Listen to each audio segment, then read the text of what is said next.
Hey guys, today we are looking at Centroid in Mathematics Next 6.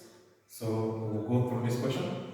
It says make a neat sketch to show the area bounded by the curve y equal to x. You see I'm underlining the key things that I will extract from the question.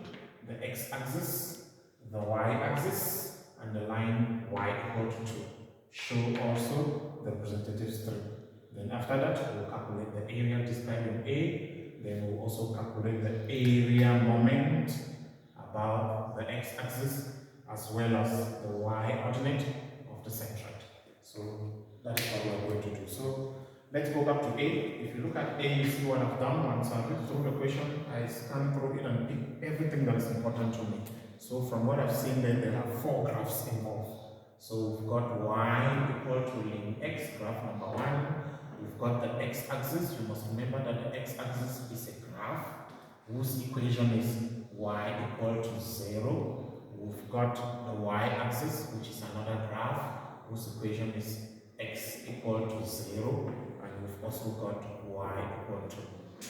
So these are the 4 graphs that I will sketch.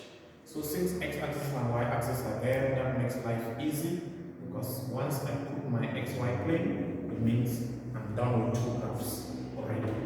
So I'm done with my 2 graphs. So I will now target the next easy graph, which is y equal to 2. You can see the equation says it touches the y-axis only. So I'll go along the y-axis and put a horizontal line wherever I prefer to put my 2. So this is y equal to 2. Then I'll indicate there that that is my 2. So now what is left amongst the 4 graphs is only the log graph. So before I go to the log graph, one thing I would like to talk about is that whenever I'm given 4 graphs, I will always know that 2 of the 4 are my limits of integration. And you always read limits from the same axis, either the x or the y. So if I interpret these equations, you see that the only 2 graphs that start with y equal to a number are these 2. So these are automatically my limits of integration. So this is the lower limit, y equal to 0. This is the upper limit, y equal to 2. So I'm integrating from 0 to 2. And usually once I know my limit, it already tells me the kind of strip that I will have. My strip must be touching the y-axis because I'm bringing my limit along the y, so I'm expecting a horizontal strip. So another advantage of knowing the limit is that if you don't have an idea of this graph, how it looks, the limit can guide you.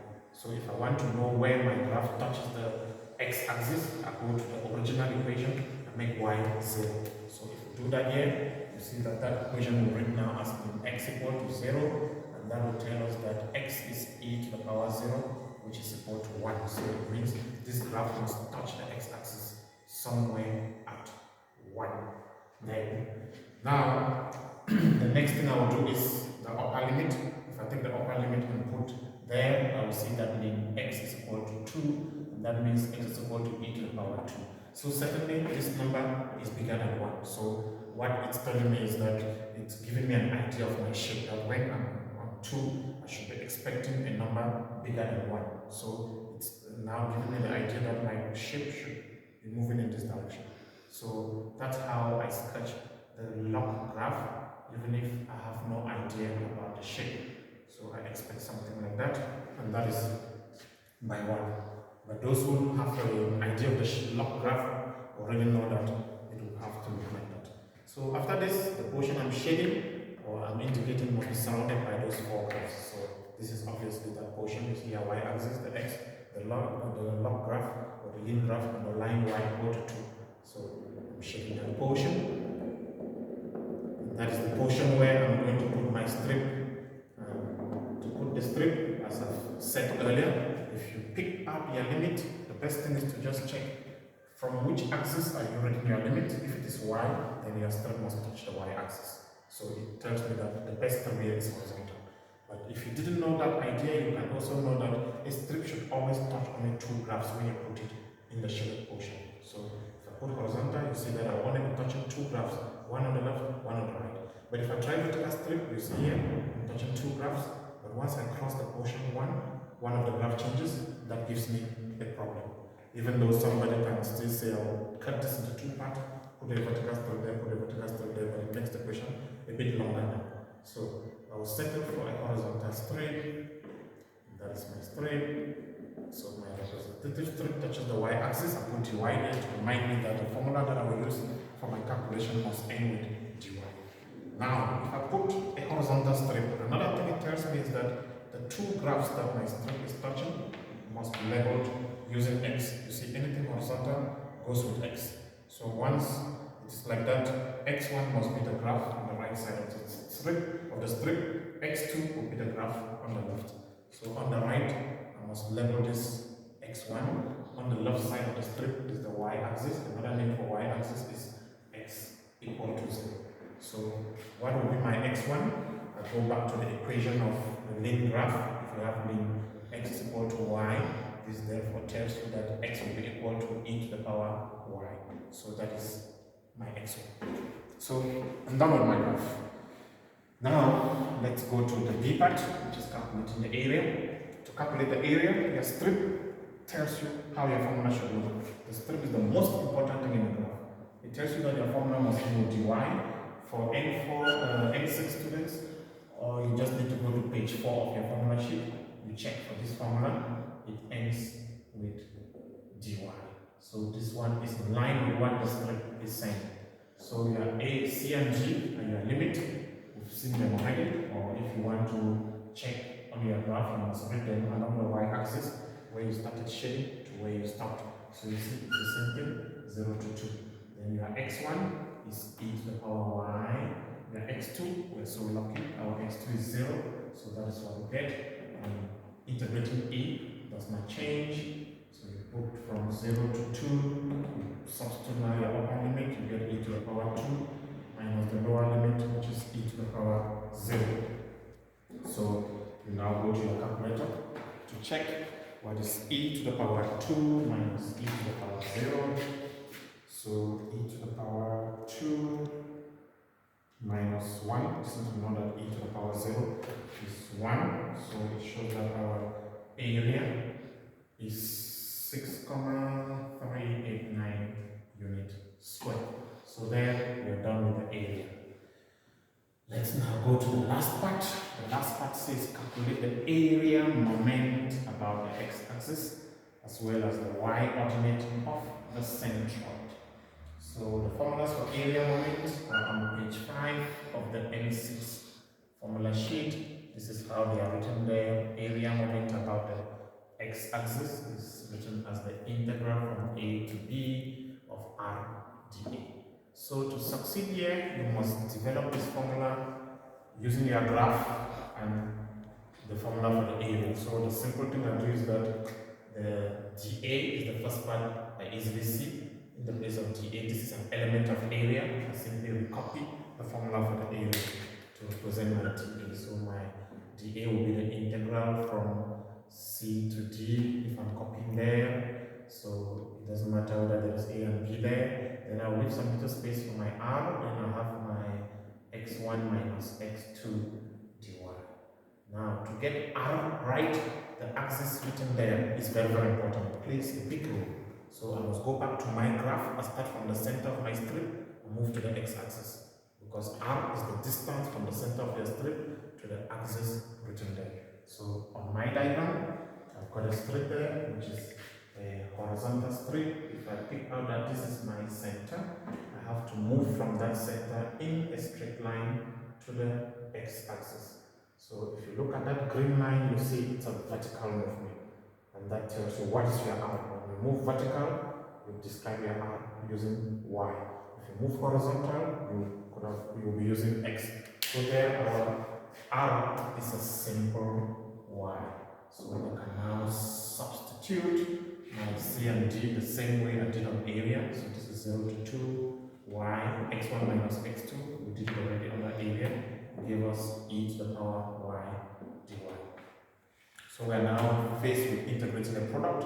When you are integrating a product and you discover that you can differentiate one term, it doesn't give the other one, then that's integration by part, whose formula is f of y multiplied by g prime of y dy. I'm just writing in terms of y since the main variable is y is equal to f of y multiplied by g of y minus the integral of f prime of y g of y dy. So that's how my formula looks.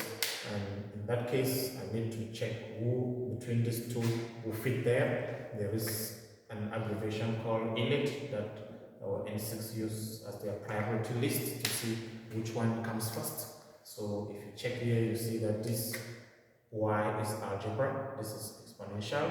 If you check on the inlet, you see that algebra comes first, exponential comes later. So that means if I'm transferring here, algebra must take the place of f, exponential takes the place of g prime.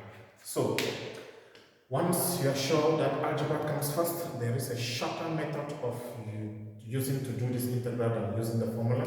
We call it the table method. With the table method, you just create your table. The person that comes first will fall under D stands for differentiation. So I'll be differentiating y. The person that comes second will fall under I stands for integration. I'll be integrating e. So we usually do the part of derivative first because it tells us where we must stop. If I differentiate y once, I get 1. If I differentiate 1, I get 0. So that's where I will stop. If I integrate e, it stays the same. If I integrate e again, it stays the same. Now before I read my answers, I need to put arrows. My answers will be like this. This is the first term. It always carries a positive sign. The second term carries a negative sign, just like that.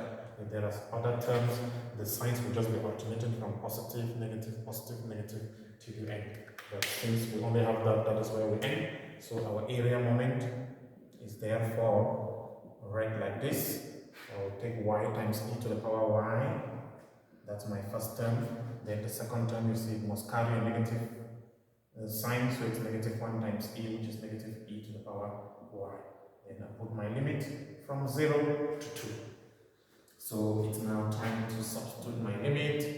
Area moment about x is the upper limit, you are 2, so I'll put 2e to the power 2 minus e to the power 2. I'm done with the upper limit, followed by the subtraction sign. Lower limit, you are 0. Put 0 there, the first term is 0 minus e to the power 0. So if you simplify this, these are like 2 bananas minus 1 banana, that gives you 1, which is e to the power 2. Then negative becomes positive 1. So your area moment is e squared plus 1. So we can use a calculator to see what that means. So if we get e to the power 2 plus 1, that gives us 8,389. So that gives us 8,389 unit to the power 3. Units for area moment are just like that of volume, because you see the combination is area times distance. So therefore, we can now calculate the y ordinate of the centroid, which is area moment over the area. This formula is also given on page 5 of the N6 formula sheet. Our area moment is 8,389. Our area was 6,389. So if you do this division, 8.389 divided by 6.389, that gives you 1,313 unit. So that's your area, that's your y ordinate of the centroid. And usually when you calculate the ordinate of the centroid, you can see from your diagram whether you are right, because the shaded portion on our diagram, you see it lies from 0 to 2. So our y ordinate cannot go outside of that bracket. So if we've got 1,3, then it makes sense. So that is it, guys. Thank you very much.